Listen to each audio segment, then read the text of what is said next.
ये 5 ऐसी चीज़ें हैं या आदत हैं जो कि आपको एग्ज़ाम्स के अंदर जो है ना डिफ़िकल्टी का सामना करवाती हैं या जिस वजह से आप एग्ज़ाम में अच्छे मार्क्स नहीं ले पाते।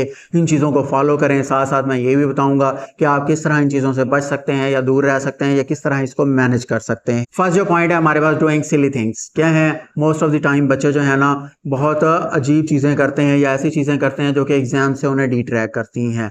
क्या है, बच्चे टाइम पे एग्ज़ाम सेंटर में नहीं जाते, एग्ज़ाम सेंटर का उन्हें पता ही नहीं होता। आखिरी टाइम में बैठ के स्लिप पे देख रहे होते हैं जी उनका सेंटर कहाँ पे बना हुआ है, उनकी रो कौन सी आएगी या किस तरह वो क्या है एग्ज़ाम सेंटर तक पहुँचेंगे या पेपर कौन सा है। इस तरह की चीज़ें जब वो मैनेज नहीं करते तो लाज़मी बात है एग्ज़ाम के अंदर वो स्ट्रेस में पहुँचते हैं या क्या है उनका माइंड जो मेंटल फोकस जो होता है उनका एग्ज़ाम के ऊपर नहीं बन पाता। इसलिए आपको एग्ज़ाम सेंटर का पहले से पता हो, आपने कहाँ पेपर देने जाना है, आपके घर से दूर सेंटर कितना है, आपका पेपर किस दिन कौन सा है, पेपर किस टाइम है, ये सारी चीज़ें आपकी पहले से मैनेज होनी चाहिए। इसके अलावा मिस्टिफाइंग द एग्ज़ाम्स को क्या है बहुत ज़्यादा बढ़ा चढ़ा के पेश करना, पेपर के अंदर बहुत ज़्यादा नोक पलक संवारने की कोशिश करना, ये चीज़ें भी क्या हैं आपके एग्ज़ाम्स के अंदर, आपके मार्क्स के अंदर कोई अच्छा इफेक्ट नहीं डालते हैं। बच्चे क्या हैं बहुत ज़्यादा लिखते हैं, बच्चे जो हैं पेपर के ऊपर हाशिए लगाना शुरू कर देते हैं, बेल बूटे बनाना शुरू कर देते हैं, उसके अलावा उसको बहुत ज़्यादा सजाना और संवारना शुरू कर देते हैं। ये चीज़ें मैटर नहीं करती। हाँ, राइटिंग की खूबसूरती,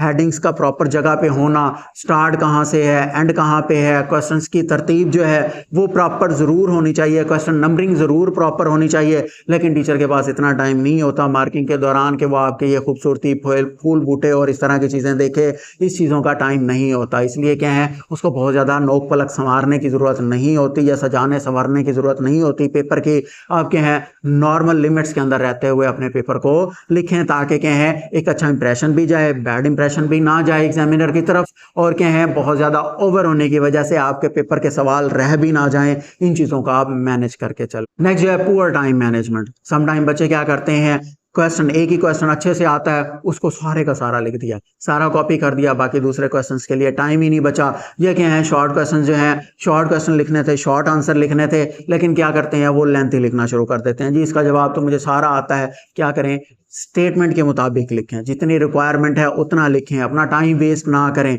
टाइम को प्रॉपरली मैनेज करें, हर क्वेश्चन के टाइम को डिवाइड कर लें। और ये ऑलरेडी आप प्रैक्टिस के अंदर जब आप टेस्ट सेशन देते हैं स्कूल कॉलेज के अंदर या उसके अलावा घर में बैठ के प्रैक्टिस सेशन करते हैं तो उसी में डिवाइड करें कि आपके शॉर्ट क्वेश्चंस के लिए कितना टाइम होना चाहिए, आपके एक लॉन्ग क्वेश्चन के लिए कितना टाइम होना चाहिए, हर एक सवाल का आपने कितना टाइम डिवाइड किया हुआ है, वो प्रॉपर टाइम आपने दिया है उस आंसर को या नहीं दिया। ये चीज़ें आपने पहले से मैनेज और डिसाइड करके रखनी है। राइटिंग एवरीथिंग, यानी कि हर चीज जो आपको पता है वो सब कुछ लिख देना। ऐसा नहीं होता, पेपर के अंदर क्या है एग्जामिनर के पास इतना टाइम नहीं होता कि वो आपकी हर बात को या जरूरत की चीज को आपके जवाब में से ढूंढता रहे।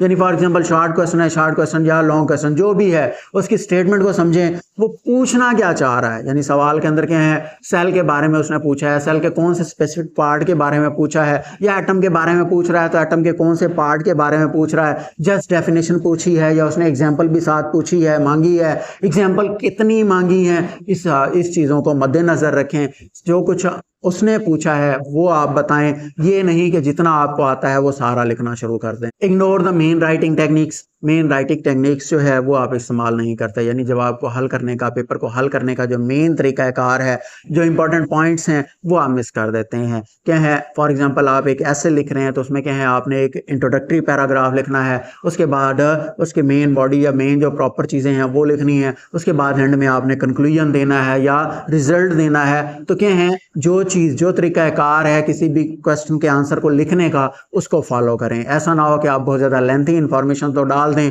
लेकिन उसकी ओपनिंग और क्लोजिंग जो है वो भी प्रॉपर ना हो, तो इसका कोई फ़ायदा नहीं है। इसलिए कि हमेशा रूल्स को फॉलो करें, क्वेश्चंस की सेंस को समझें, जो डिमांड है उसी को लिखें। तो क्या होगा एग्जामिनर के पास बेसिकली क्या होता है टाइम नहीं होता बहुत ज़्यादा, उसने चंद सेकेंड या चंद मिनट देने होते हैं आपके पेपर को।